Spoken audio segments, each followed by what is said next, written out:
നമസ്തേ. ശനിയുടെ മാറ്റം തന്നെയാണ് ഈ വീഡിയോയിലും പറയുന്നത്. അപ്പോൾ കഴിഞ്ഞ 2 വീഡിയോയിൽ കണ്ടകശനി അനുഭവിക്കുന്നവരുടെ കാര്യവും അഷ്ടമശനി അനുഭവിക്കുന്നവരുടെ കാര്യമൊക്കെ പറഞ്ഞിട്ടുണ്ട്. താല്പര്യമുള്ളവർ ആ പോസ്റ്റ് കാണുക. മാർച്ച് 29 രാത്രി 10 മണിക്ക് ശേഷം ശനി മാറ്റം സംഭവിക്കുകയാണ്. ഇപ്പോൾ കുംഭം രാശിയിൽ സഞ്ചരിക്കുന്ന ശനി മീനം രാശിയിലേക്ക് മാറുകയാണ്. അപ്പോൾ ഇന്നത്തെ വീഡിയോയിൽ 7 ശനിക്കാലം അനുഭവിക്കുന്നവരുടെ കാര്യമാണ്. 7 ശനി അനുഭവിക്കുന്നത്, ശനിമാറ്റം സംഭവിക്കുമ്പോൾ 7 ശനി അനുഭവിക്കുന്നത് കുംഭക്കൂറുകാർ, മീനക്കൂറുകാർ, മേടക്കൂറുകാരാണ്. അവർക്കാണ് ഈ മാർച്ച് 29 ശേഷമുള്ള ശനിയുടെ മാറ്റത്തിൽ 7 ശനി അനുഭവിക്കാനുള്ള യോഗം. അപ്പോൾ ശരിക്കും അന്യദേശവാസവും സ്വജന വിരഹവും ഒക്കെ ഉണ്ടാകുന്നത് 7 ശനിക്കാലത്താണ്. ധനഹാനി, പിന്നെ മാനഹാനി, പിന്നെ നമുക്ക് ഉണ്ടാകുന്ന സ്ഥാനചലനം, ഇതൊക്കെ 7 ശനിക്കാലത്താണ്. വിവാഹം പോലെയുള്ള കാര്യങ്ങൾ നടക്കുക, പങ്കാളിയെ പിരിഞ്ഞ് അന്യനാട്ടിൽ ജീവിക്കുക, പിന്നീടുണ്ടാകുന്ന ദുരിതങ്ങളൊക്കെ അനുഭവിക്കുന്നതൊക്കെ 7 ശനിക്കാലത്താണ്.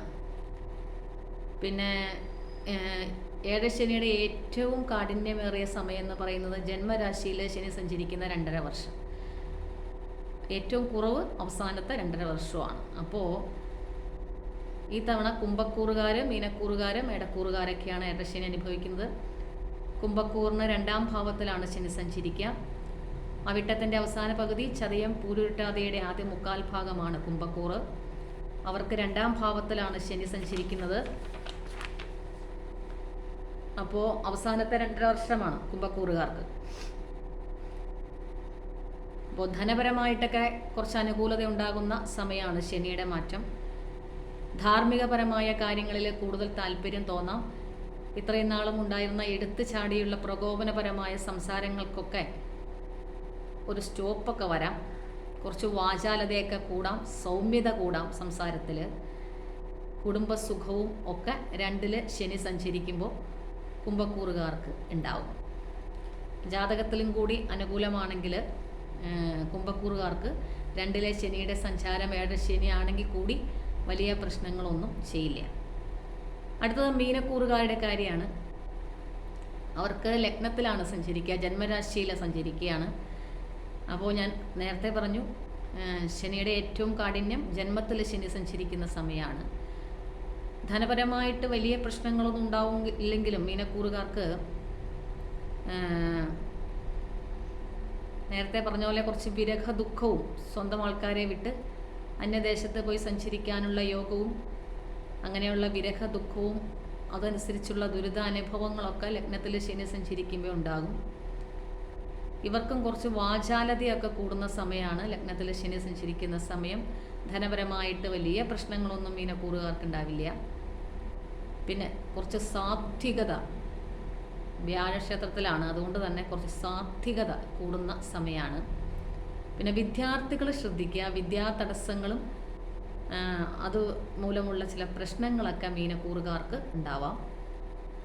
അതുകൊണ്ട് തന്നെ അവർ ജാതകം പരിശോധിപ്പിച്ച് വേണ്ട പരിഹാരങ്ങൾ, ജാതകത്തിലും കൂടി അനുകൂലം അല്ലെങ്കിൽ വേണ്ട പരിഹാരങ്ങളൊക്കെ കൃത്യമായിട്ട് ചെയ്യാം.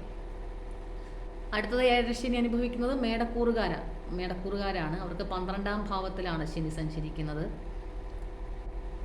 അവർക്ക് 10ഉം 11ഉം ഭാവാധിപനായ ശനി 12ാം ഭാവത്തിൽ സഞ്ചരിക്കുമ്പോൾ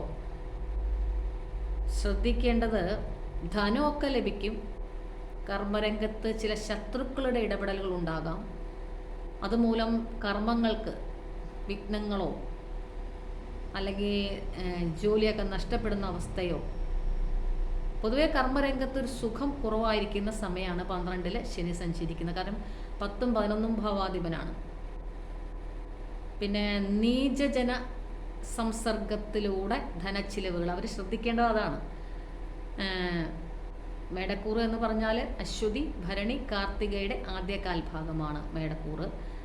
അവർക്ക് കൂട്ടുകെട്ടൊന്ന് ശ്രദ്ധിക്കുക. അതിലൂടെ ധനച്ചിലവുകളൊക്കെ വരാവുന്ന സമയമാണ്. അപമാനം, അപകീർത്തിയൊക്കെ വരാവുന്ന സമയമാണ്. ആരോഗ്യരംഗത്തും ചില അപകടങ്ങളും ചില ദുരിതാനുഭവങ്ങളൊക്കെ വരാവുന്ന സമയമാണ്. പിന്നെ ശത്രുക്കൾ മൂലം ഞാൻ പറഞ്ഞു തൊഴിൽ രംഗത്ത്, കർമ്മരംഗത്ത്, എന്ത് കർമ്മരംഗമാണെങ്കിലും അവിടെയൊക്കെ ചില ശത്രുക്കൾ മൂലം, ചില ഇടപെടലുകൾ മൂലമൊക്കെ തടസ്സങ്ങളുണ്ടാകാം. പൊതുവെ 12-ൽ ശനി സഞ്ചരിക്കുമ്പോൾ വിഫലമായ പ്രയത്നങ്ങളായിരിക്കും കൂടുതൽ, സുഖം കുറവായിരിക്കും.